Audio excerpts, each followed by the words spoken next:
So one day a promoter calls me and he says, hey, the RPI wants to do a blues day and they want you to be the local talent. And they wanted me to ask, who do you think we should get for a national headliner? Just jokingly off the whim. I said, well, why don't you get Double Trouble to come play with me? And he's like, well, that's a great idea. Let me see what I can do. So I had to send out that little CD that I was talking about, the Swamp Yankee CD. And I had to send that to Austin, Texas. And I was thinking, there's no chance. There's no way. There's no way that it ever happened. But like 2 weeks later, they came back. Yes, they'll do the gig. And I was like, oh my God, I was so scared.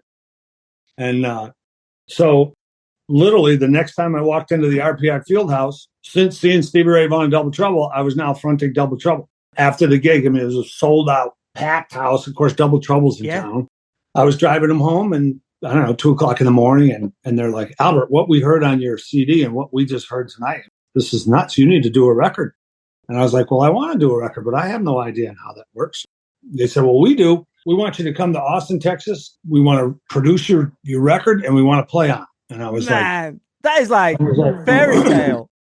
Yeah. And it literally, this was at 2:30 in the morning, something like that. And I remember I was driving down the main road that goes up to Canada out of Albany is called 87. And I was driving down 87 South and I had to get off in Troy, New York, is where the gig was.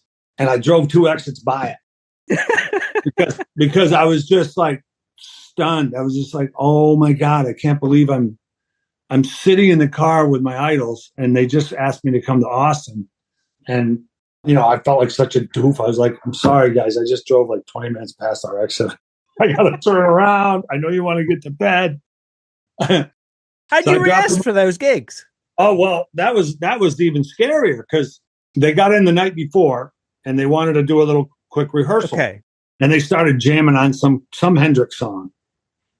And I sat there like an idiot. I mean, you know, they're kind of looking at me. I was like, guys, I don't know that. I don't even know what you're playing. I don't know anything about it. I mean, at this time I was brand new to it. You know, I had no idea. But, you know, somebody could go start into a Hendrix song now. Unless it's Voodoo Child or I don't know, a couple other songs. I don't sit and study anybody and I just don't.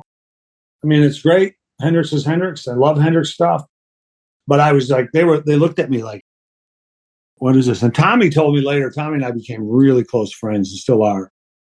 And he told me, he said, that night we showed up and you couldn't play any Hendrix.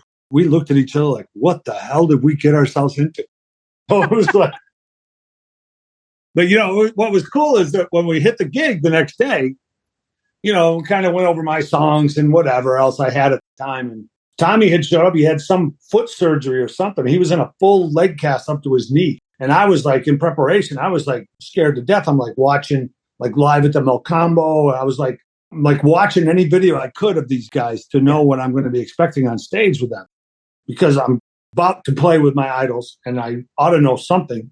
So what I noticed on all the videos is they're very, very calm. Stevie's doing all the motions and Tommy's usually just, you know, Tommy's the best bass player in the world for that. Just holding down, you know. Tommy was the Stevie Ray of bass. Those two belong together. And Chris is just such a great drummer. And Chris would just always maybe a little smile and he'd be playing his stuff. And I looked around. I didn't have the gumption to look around until like the third song. And I looked around and Chris has got this huge smile on his face. And Tommy's dancing with a cast. So I'm like, this is going pretty good. This is going pretty good. You know, so it was just one of those things that I love when something scares me. Anything that frustrates or scares you is a good thing. You know, people don't look at it that way. I look at it as like, that is great because something just changed in me. Something, when I overcome that, something just changed and made me a different person than I was before that happened. So I love those type of experiences because when something scares me, I'm usually more interested because I know it's like, oh, this is out of my comfort zone, which has to grow you as a human being.